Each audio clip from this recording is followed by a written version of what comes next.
Happy Friday, everyone. Thanks for joining us today on this edition of Business Daily. I'm Lee-Ji-yoon in Seoul. Let's get started by looking at today's highlights. Korean households are keeping their purse strings tight as household income growth remains flat in the second quarter and saving goes up. Japan's exports tumbled in July at the fastest pace since the global financial crisis, while its economy also grew at a weaker than expected rate in the second quarter. These stories and more coming right up. Korean households are holding back from spending as income growth remains sluggish and older generations look to save up while they can. And the latest data on people's willingness to spend their monthly income continues to head downhill. Our Kim Min-ji starts us off. Korean households are choosing to tighten their belts as income growth remained paltry in the second quarter. The average monthly income during that period was roughly $3,880, rising just 0.8% from a year ago. But when factoring in inflation, the average sum remained unchanged from the previous year. Spending also remained weak. Statistics Korea says the average propensity to consume came in at 70.9% in the June quarter, meaning a person with $100 in disposable income would spend about $71. That's down 0.7 percentage points from a year ago. The decline closely ties in with the rapidly aging population. People in their 50s and 60s have a lower consumption propensity than those in their 30s and 40s. Reflective of this trend, the household surplus rose 3.6% on year, indicating a rise in saving. And while the government is pushing hard to open people's wallets up, prospects remain bleak for the second half of the year. The government's tax break on consumption has come to an end.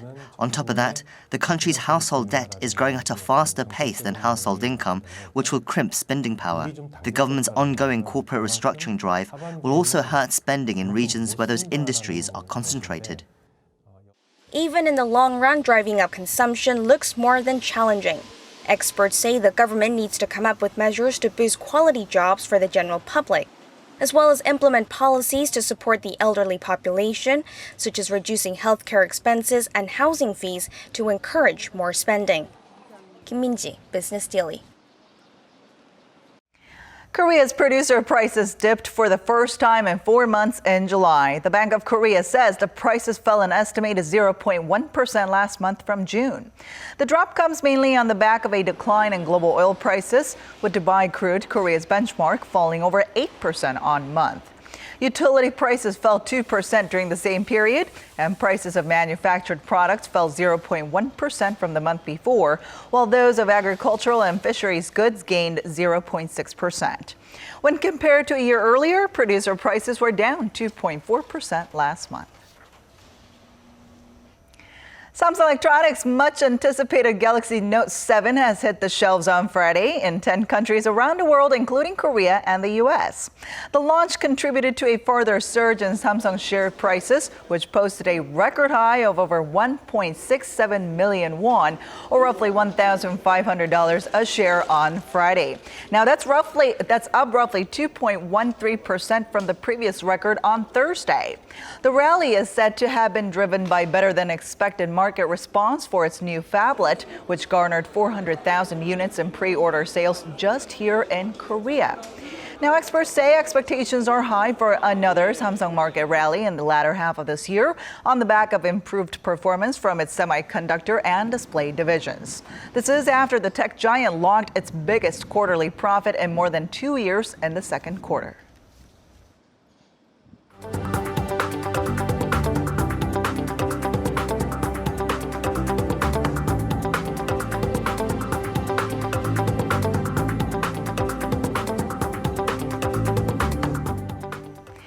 Foreign tourists are spending more on credit and debit cards here in Korea. The Bank of Korea says card spending by non-resident foreigners reached $2.8 billion in the second quarter of this year, up more than 10% from the previous quarter. This is largely due to an influx of foreign tourists in the second quarter, especially from China, as the country celebrated its Qingming Festival, a big national holiday that falls in April.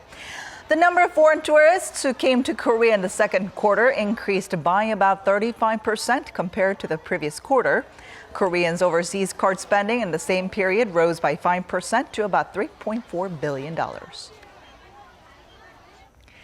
If you're living outside of Korea and feel that sudden urge for your favorite Korean snack or want to get your hands on a latest cosmetics product, what do? The easiest option is going online. Recent figures show that this is becoming a prominent trend with a massive jump in e-commerce exports. Our Lee Joo-young has more. A group of entrepreneurs are working together to build up their e-commerce business, mainly exporting items ranging from character products to clothing. In collaboration with e-commerce giant eBay Korea, the Gyeonggi Small and Medium Business Support Center is offering seminars and workshops to better equip these entrepreneurs for their journey ahead. Along with educating people about e-commerce exports, it also has the effect of increasing overall exports and creating jobs. Those on the receiving end say they're satisfied with the quality of the workshops. I get to learn how to respond to consumer complaints along with other very useful information. I really like it. This comes as the country's e-commerce exports have shown remarkable growth in the second quarter compared to a year earlier. Statistics Korea says internet-based direct sales of Korean goods by overseas shoppers reached roughly $448 million in the April to June period, up 83% from the same period last year. This is a significant increase compared to purchases made by Korean consumers from foreign websites, which only grew about 5%. Chinese shoppers were the biggest consumers, buying up roughly $337 million worth of Korean products, up over 103% from a year earlier. Customers from the U.S. followed, trailed by those in Japan. By product, cosmetics accounted for 67% of the total online purchases made overseas, while clothing and fashion-related products made up about 18%. Experts say the strong demand is largely due to the steady popularity of Hallyu, and that more infrastructure needs to be put in place to support the global expansion of the budding industry. Lee Joo-young, Business Daily.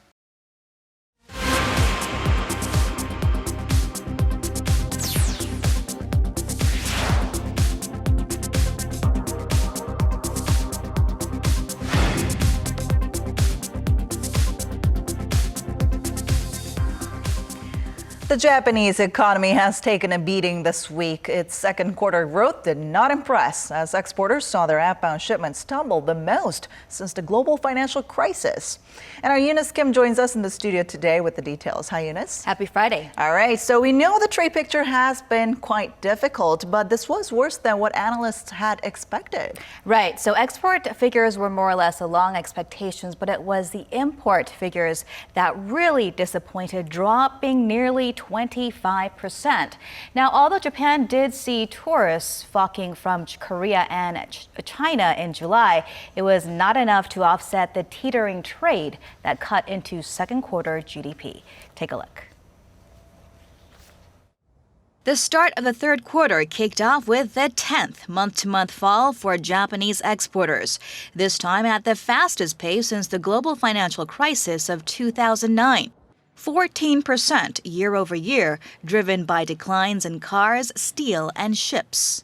Imports tumbled by even more, 24.7%, widening the country's trade surplus to 513 billion yen. From a trade perspective, having both imports and exports falling and having imports facing a bigger fall is not very good for the Japanese economy because it means that trade is shrinking. When it comes to trade, there were more minuses than pluses by far.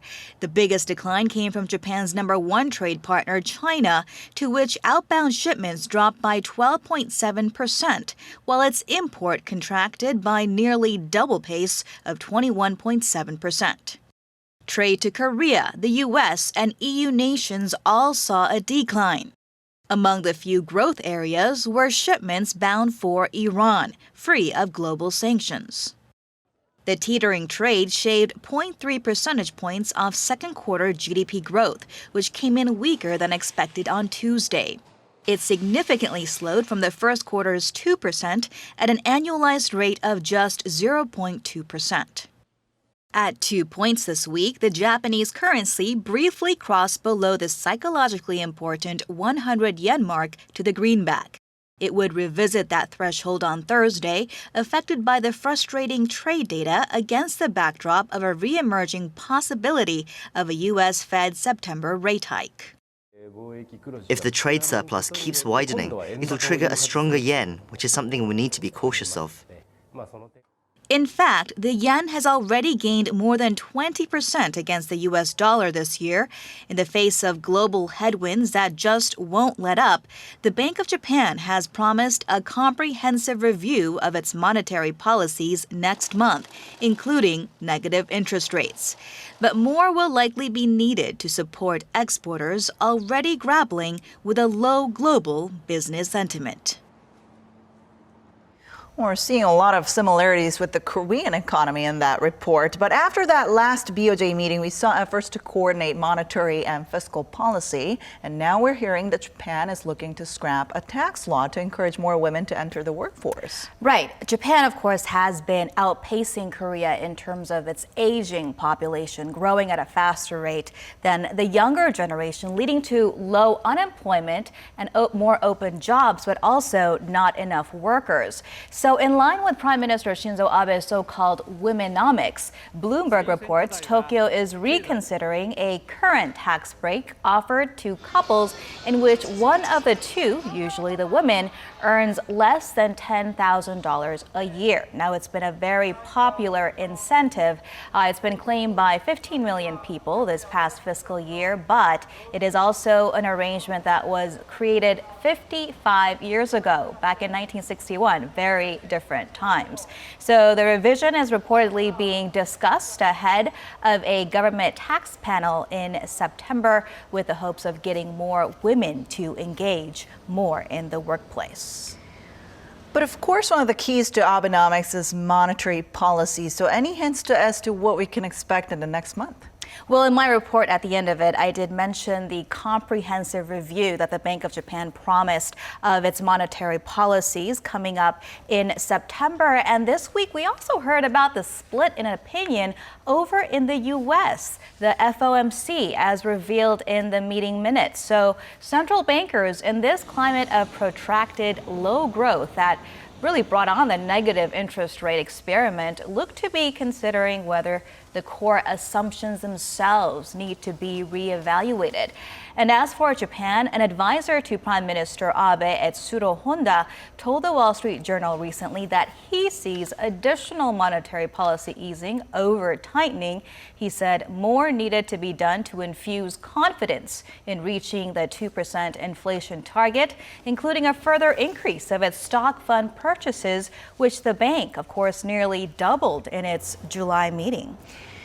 All right, so before we let you go, let's take a quick skip across the pond to the United Kingdom. Now, we're getting more economic data post-referendum, and we're seeing that shoppers are quite unfazed by the uncertain future of the economic powerhouse. Yeah, exactly. At least not for now. The July retail sales report in the UK beat expectations of a very minimal increase of 0.2%. It actually came into a monthly rise of 1.4%, and year over year, that growth was extended by 5.9%.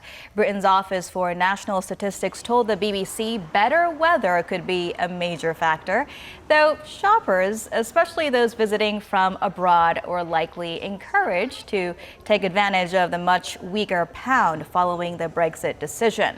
Clothing and shoes sold noticeably well as luxury items like watches and jewelry, which saw the biggest leap in almost 2 years. This upbeat report follows others that we have received so far. Unemployment claims had fallen and consumer prices rose in the month of July. You can never give up on your favorite clothes, shoes, and jewelry, I guess. How can you pass up a good deal, right? I know, right? Thank you so much for coming in today, Eunice. You bet.